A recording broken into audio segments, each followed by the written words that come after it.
All right, man. So where we at? We're on Bardstown Road at Walgreens, sitting in front of Walgreens, and just sitting back here trying to make $1 out of 15 cents and everything, because it's rough out here. I mean, Louisville has its days. Sometimes it's good, sometimes it's bad, but mostly part of it is like finding somewhere to sleep at. Because like when the temperature drops at nighttime, and then I just walk until I just like get tired of walking. I might sleep behind a building, behind a dumpster or somewhere, behind Speedway, anywhere I can. And I might wind up all the way down on towards like Bassford Manor, where Walgreens and stuff. They ain't got like a shelter here in the city? They do, but they want you to join the program, and besides being like in the program, you still have to get up like it could be like raining outside at 6 o'clock in the morning. You still have to. Yeah, they got requirements. Yeah, you still have to get out and leave at 6 o'clock in the morning, and then like if you want to join the program or get it a bed or something like that, you have to be there like for bed kind of like at 4 o'clock. Sometimes if you don't get a bed, then you go like to the Salvation Army or St. Vincent's de Paul. They don't have no beds, so you just wind up stuck outside. Yeah. So basically, their program doesn't really help you get up and get going. So, are you from Louisville? Yes. All right. What's it like growing up in Louisville? Well, my family was originally from Mississippi, so when I came here, so Louisville, it's all right. I can't complain about nothing or anything. Only thing it is I wish I could just try to like give me some housing and everything. That way, without giving me a house, have a roof over my head, and I could give me a job, because I can't like get a job and then I don't have nowhere to like get off work and like change clothes or anything like that and take a shower and keep wearing the same stuff back and forth to work, because I don't want to get like hygiene right up or something like that and everything. Yeah. So getting up off the ground is hard. Yes. You know. Do you think you'll be able to do it? Do you want to do it, or it's not really? You haven't really thought that far ahead. I really want to do it. Okay. I really do. So, what type? Are you willing to make the sacrifice to make it happen, or no? Yes. That's kicking sauce. Look at that thing, man. Because it's gonna take work to get whatever goals. Not just you, anybody. Like if you got goals, you got to put in a lot of work to get to them. Yes, indeed, and you have to have the mad concept. You got to take the initiative enough to do it. To go out here, it's just not gonna like fall in your lap overnight. You got to get in there and put, like what you said, put in work to do it, and take them extra steps to follow in there and do it and everything. But when you like really don't like have no help or nothing like that, it's just hard just trying to get to that certain stability. Yeah, stability. Get into stability. As far as being on the streets, do people bother you out here? You can just kind of chill and do your own thing? Now, usually it's like, I really don't socialize with a lot of people out here. Be honest with you, I might socialize with like maybe like 4 or 5 people, but they homeless and they go their own ways. Then I could be out here by myself and just be like walking up and down the street and everything like that. And other than that, it is how you if you want to put yourself in like to that category and stuff like that, how it is. But if you maintain and mind your own business and keep it moving and everything, you shouldn't have no problems with nobody or nothing like that. As long as you mind your own business, be polite. Mm-hmm. So you lived in Mississippi, Alabama, and Kentucky. Mm-hmm. Talk a little bit about, like, in the South, how important it is to respect people, just open a door, or just to explain a little bit of respect to people. All right. Be honest with you, compared to Louisville to Alabama, when I was working down there, I should have stayed. I really should have. Yeah. Because I think it was probably one of the most biggest mistakes that I done was coming back here. Because I was working, making good money and everything. And housing is cheap over there. Yeah, and it really is. And I met excellent people that was up there working with. They took me in. It was like, and I was staying with a friend of mine that was working in there, and he was up there like, do you want me to help you find an apartment? I was like, yeah. And he showed me the ropes and all that, staying with them, which since I was working, paying for staying there, because these days you can't stay with nobody for free in those days like that. You can't even go in a restaurant right now and get a free cup of water nowhere around here and everything. But Alabama has so much hospitality. They can have my utmost respect about it. I never had no problems down there. Everybody was like willing to like give you the shirt off their back and everything down there. Because I know probably the way I was talking, it's like they was like, oh, you ain't from here. I said, they was up asking me where you. I said, I'm from Louisville and all that.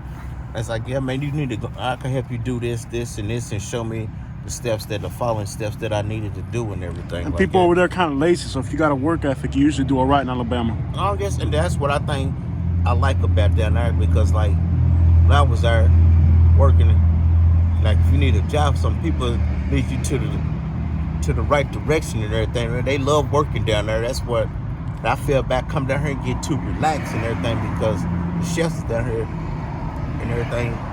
That's why people like come from different places to where they could be like from West Virginia, California, but they be like, damn, what's the use of me going back home? They got all this free stuff here. And I was like, man, I don't even want to try to follow in the similar. My work effort is too high. I like working. I don't want nothing given to me. I'd rather work for it to earn it. And a way that'll make me have more self-esteem about myself in doing it. Got it. So what is the work situation in Louisville right now? Right now, since that Corona-19's out, it's slow. You can't even go to a temp service and get sent out, because they only let certain people, like say if that building was a temp service, they only let so many people not trying to get work. And then how temp service is like you got to deal with a lot of people, because half of them is on repeat tickets and everything. They be on a repeat, because they gonna go get sent back out. But if you there by 4 o'clock in the morning and don't get sent out on a job, and you staying out at 9 o'clock in the morning, you just SOL. Yeah. What's it been, ever since Louisville went through riots and all that, what's it been like? Has the city changed in any way? I mean, I'm driving through the city, I'm realizing people cut you off, bro. Like, it's almost like anarchy out here right now. It is. It's like a lot of people out here, even like coming up through here and everything, it seems like a lot of people has like a lot of road rage. Like some people, like I could walk down the street and speak to somebody. This look like me, like I done stole their car before in their lifetime and everything. But it's just ridiculous, and they going around at night just keep on busting out windows, which is no call for. I mean, this is your own community, it's your own people. You're supposed to be looking out for your people, not hurting them. Exactly. I'm like, now look, let's say I own a Dollar General, right? I'm the owner of a Dollar General, right? And I invest into your community, right? Let's say the West Side is mostly African American. I invest my money in your community, and you bust out the windows, I ain't never gonna invest in your community again. And that's how it is. Like a lot of these businesses around here, people do invest money in it. Like in some of them, they be on the news to where people's busting up their stuff they can't afford because that Corona is just shutting a lot of stuff down. You see how many restaurants went out of business right now? And half of the restaurants up here, you can't even go inside if you ain't got a car. You can't even go to a fast food restaurant around here to get something to eat. Yeah. And then you could try to walk up there to the drive-through window. They still won't let you do it, because I don't know nobody around here nothing with a car, nothing like try to get somebody something to eat or something like that. Do you think there's what's really the cause of like all the anger people got out here right now? Like, there's a lot of anger and a lot of just like I can tell Louisville. I cried. My wife cried because last time we were out here, it was a friendly, clean place. Mm-hmm. Now you come out here, you see people just. Before it's Corona started and this Breonna Taylor and everything has going, it used to be alright, but now since that happened, it just seems like nobody just ain't happy no more in life. It's just like they just waiting on somebody to say something crazy to you so they can absolutely snap. They're looking for a reason to snap. Yeah, yeah. And that just have something else for the trick of them to do and everything, which is really no call for. Instead of working against each other, we need to start uniting and start working together with one another. Yeah. And I feel like when I moved to Alabama, everybody told me Alabama was backwards and kind of like, segregationalist and all that. And I'm Spanish, right? I'm Cuban. So and they made it seem like I was going to have a hard time. But like, even though that area that's supposedly was supposed to be bad, it's actually been pretty friendly. Yeah, you're right. And then you come to places like Louisville where they've done so much to try to make things right, and it's a complete mess. It's like, I really deal with outside my own nationality, deal with another. That's because my nationality is fucked up, and I know everything ain't right. It's this and that. They always say it's a black and white thing. It's everything. It ain't our fault. It ain't no white or black thing, no Hispanic thing. It's the motherfucking government who's doing all this bullshit and everything. And then instead of putting everything in each category like that, everybody just need to get together, sit down and talk or whatever it has to do and everything, instead of us going against each other saying this. it's all lives matter to me. Yeah. That's how I look at it. It's not a white, black, Hispanic, Puerto Rican, Asian, Malaysian, or whatever you want to call it. We're all children of God, basically. Yes, indeed. And we all share this planet together. The good Lord put us down here as equal. Ain't nobody out here perfect or better than nobody. Because I know even the people that's filthy rich, they got more problems when somebody meet them from down here panhandling in front of a Walgreens. Yeah, exactly. So, for, you personally, your outlook right now, moving forward, seeing even people that got a lot of material things, they're not really happy. No. So having nothing, how does that affect your outlook on appreciation of life, let's say? I'll be like, sometimes I just shake my head and I'll be like, when's this all that's going to all come to an end? Yeah. I mean, I'm so sick and tired of it. Can't get no pay for jobs because it's corona stuff, and people just got out of different messed up attitudes about everything got her. And like I could, like when I said I could speak to somebody, look, don't get mad at me. I ain't did this shit.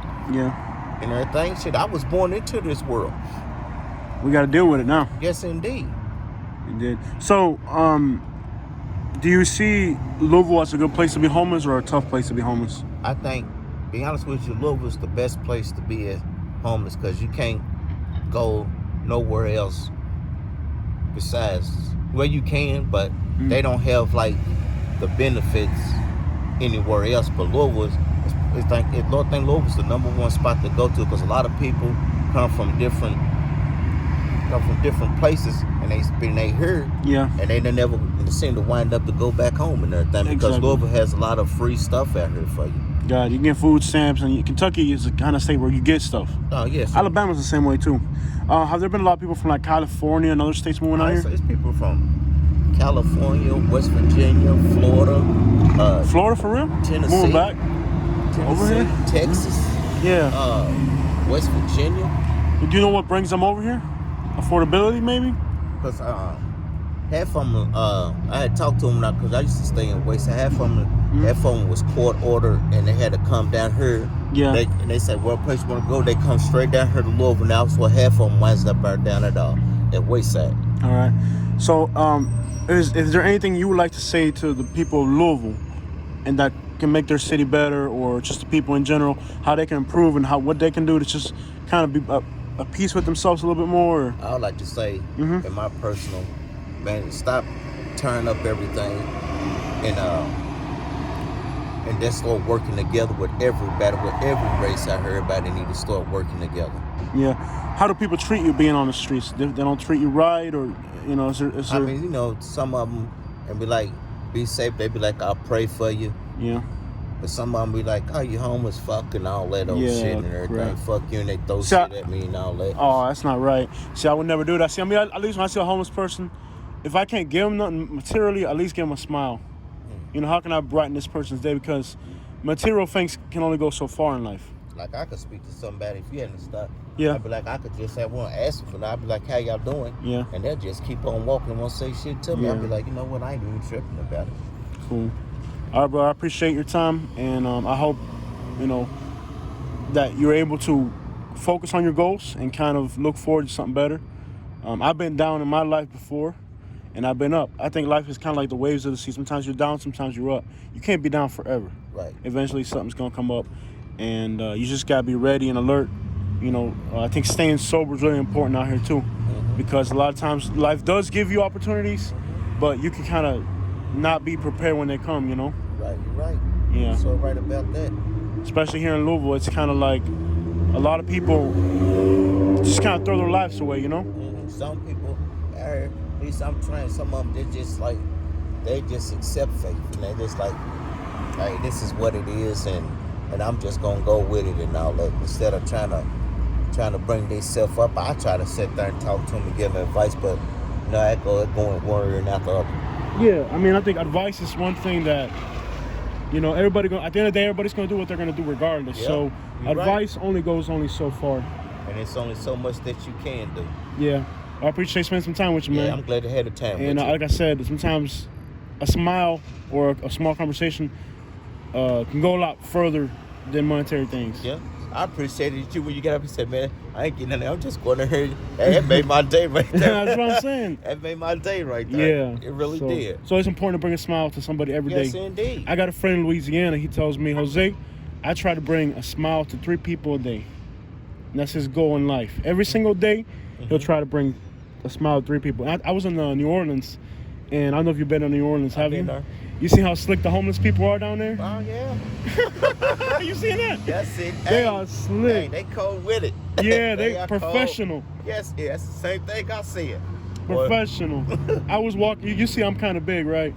So there's 2 dudes, and you kind of like right here. You got to walk past us no matter what.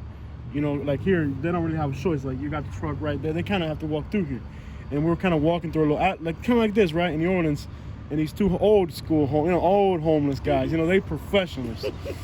They see me and my wife, and the one guy who goes to the other, they sit next to each other, go, look at these fat white people. You know they got money. And you're like, yeah, they ain't get fat like that being broke. I cracked up so hard. I had to give them some money because I had to. That's not what they said. They use a little bit more strong language. Yeah, I got you. He said, look at these fat MF, man. You know they got money. They would go, look at them. You ain't get that big by being broke. Bro, I cracked up so hard I had to give him that money. And then I got into the elevator, right? Inside the hotel. I don't know how this dude, somehow he managed to get in. He was homeless, but he managed to get inside the elevator, right? And once we got in, he was black, and he pressed the button behind my back. I didn't notice when he did it. So I thought it was my floor, right? So he did something to catch my eye attention to distract me, and then he pressed the button on the elevator. So I thought it was my floor. So I got out, and then I walked back in the elevator. Right? He made the door open, and then I walked out. And then I realized it wasn't my floor. I walked back in before the door closed, right? And he goes, see how quick you got out of the elevator because I was black?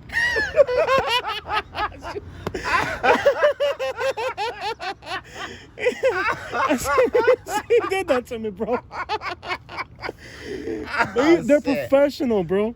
So I think out here in the street, you got to really you got time to think. You got to be intellectual about how you get these people money. Because in New Orleans, they are professionals. Yes, indeed. You're so right. They the best I've ever seen. You done it. All right, brother. Well, I hope you have a beautiful day. You too. Have a fantastic rest of the day.